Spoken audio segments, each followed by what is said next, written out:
Hey guys, this is Bored Now with my latest horror review, and this is gonna be of a 2018 film which was called Videoman, which premiered at Fright Fest last year. It's now out on DVD, probably find it on VOD if you look around.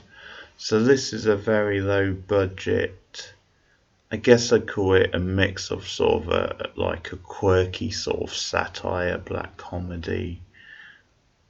It's sort of an interesting one because it doesn't actually feel like a horror movie for a lot of the film, although it basically has this nostalgia for horror movies and a certain era of horror movies, and VHS in particular, as the title suggests.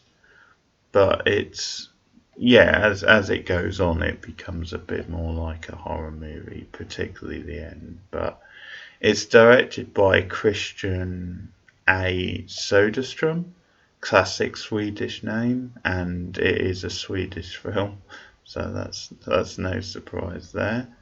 And we have the lead character Ennio, played by Stefan Sulk, however you say it, and Simone's the other lead character, and she's played by Lena Nilsson. So I'm going to get into it. Videoman, the plot is basically that Ennio is sort of a middle-aged man, maybe a bit older. In the 80s, 90s, I think he had a successful video store business in Sweden, but the business has fallen on hard time because, of course, VHS going out of fashion, the emergence and success of DVDs. But he has refused to let go of that. He still has nostalgia for VHSs, and he's a passionate collector of particularly giallo horror movies from the 1970s and 1980s. And he holds on to this passion for VHS and for horror movies of this era, so much so then it has really cost him in his personal life. So his marriage has fallen apart, and he's also an alcoholic, so he has a number of personal issues.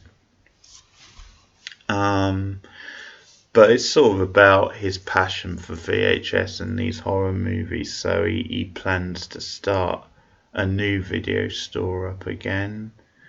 And he tries to convince his ex-wife that, VHS is on the comeback, and he uses this argument then what's happening with vinyl, the way that's having a re-emergence. And he has a beautiful line actually where he says, my video store is like a time machine basically, and it's sort of this classic sort of nostalgic type line. And the plot really kicks into gear where he's looking for this like rare horror movie, this Italian horror movie, and appropriately it's called Demons. And he gets contacted by this, sorry, he's not looking for it. He has a rare Italian horror movie, Demons, to sell, and he gets contacted by this mystery collector known as Faceless, and she's another passionate collector like him. But she has this mystique to her. There's this strangeness about her, rumours circulating online. So it gets into internet culture. Some people seem really critical of her, saying she's a bit of a loose cannon. And then you have other people coming to her defence. But anyway, Ennio is contacted by Faceless. And she says, I heard you had a copy of the film Demons and I would like to buy it off you. And they agree for her to buy it off you, and they set a date for them to meet up to make the trade. But then mysteriously Ennio loses the copy of Demons. So then a lot of the rest of the film is about him searching for the video before the date that he has to obviously exchange it and give it to Faceless. So he looks around town for it. He checks with his friends, some of who are fanatical video. I mean, he's a bit of a loner, so I mean, really, his only friends are people like that. But yeah, his friends. One in particular, he goes round, and he sort of pretends he's going around there to watch a DVD with him, or video, sorry. And in reality, he's there because he thinks he's got the tape, and he actually drugs his drink in that scene, so that once he passes out, he can search around for the cassette. But anyway, he's trying to find the missing cassette and figure out who stole it. And along the way, he meets Simone, who's the other lead character, and we've been getting little bits of her up till that point as well. And Simone has a lot in common with Ennio because she's nostalgic, because she's nostalgic for the 1980s and for culture and music from that time period. And like him, she has a problem with drink. She has personal issues, like she's disconnected from her daughter, who she's trying to build bridges with.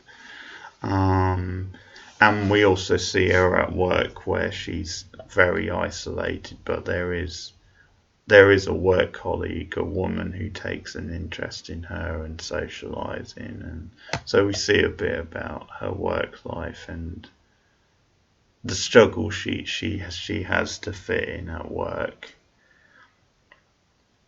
But so Ennio and Simone meet, randomly one night, and they start up a relationship, and they obviously have this connection because they are very similar in their isolation from the world and some of their nostalgia for the past. But there are complications as well, of course. And what the film does, which is quite clever, is it sort of when some of the scenes when Ennio is trying to get the videotape back, and the scenes with Faceless at the end, they are sort of shot in the style of like a Jello sort of movie. They are riffing off those, and it's almost like because the idea of the film is that he's trapped in his own world. He's trapped in his nostalgia sort of thing.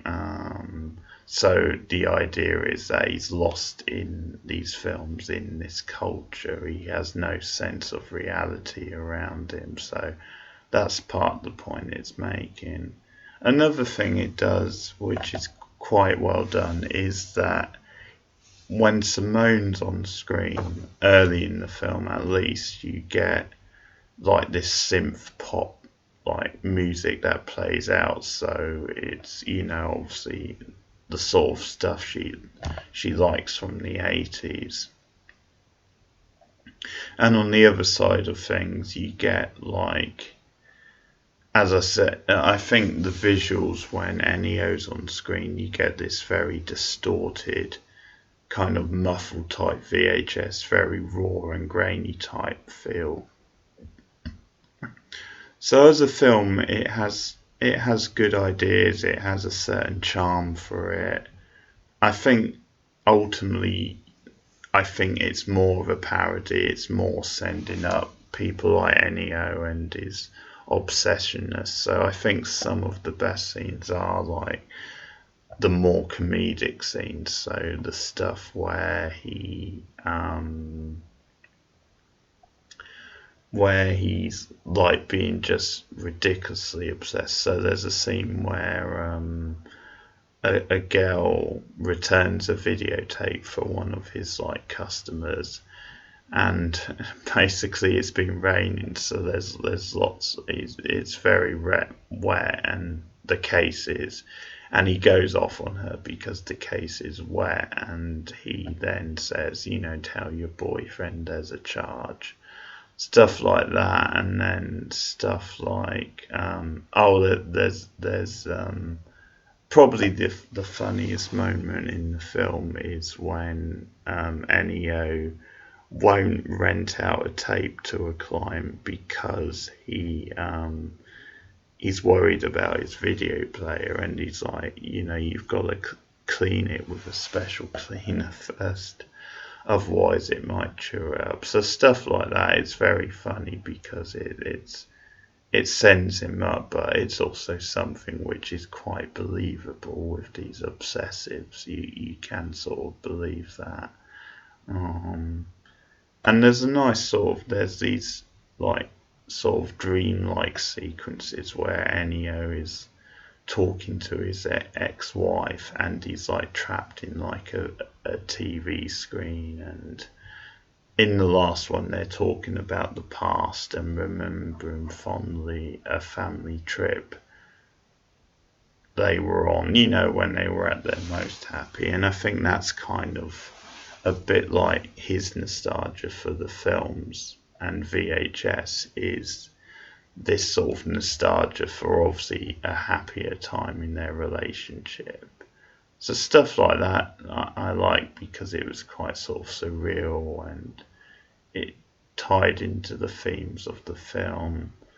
Overall, I'm not sure it's not that good, I don't think, or it's certainly quite middling. And I think, first of all,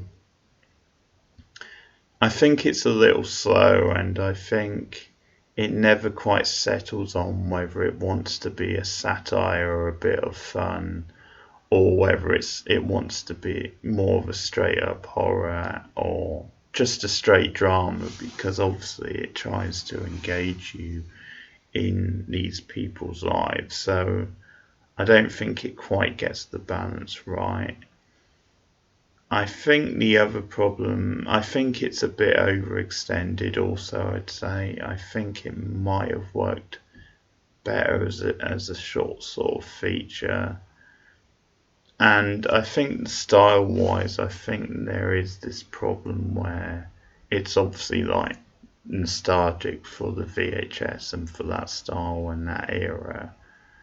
But at the same time, you never lose. I mean, it's a very low budget film, obviously, but you never lose sense of the fact that you are watching something that's, done on digital sort of thing, and is a modern film, even though it's very grainy and low budget. So they're never quite able to pull that illusion off. And as for the relationship, I mean, there is some charm there, but I sort of felt like Simone and Ennio, I think their scenes work better when they're apart, sort of thing. And I think, yeah, for some reason their relationship just didn't quite click as much as I wanted to. Also, I think it ties things up a bit too much at the end, so it's a bit of an odd one. It's not a bad film. There's certainly things that I liked about it, and it's worth a look anyway. I'd probably go down the middle of this one. On this one, sorry, I'll probably give it a 5 out of 10. It's watchable with some good ideas, but yeah, it has things that drag it down as well. But depending on what you're after, it could be a quirky little gem. The acting isn't bad; it's pretty solid acting. So yeah.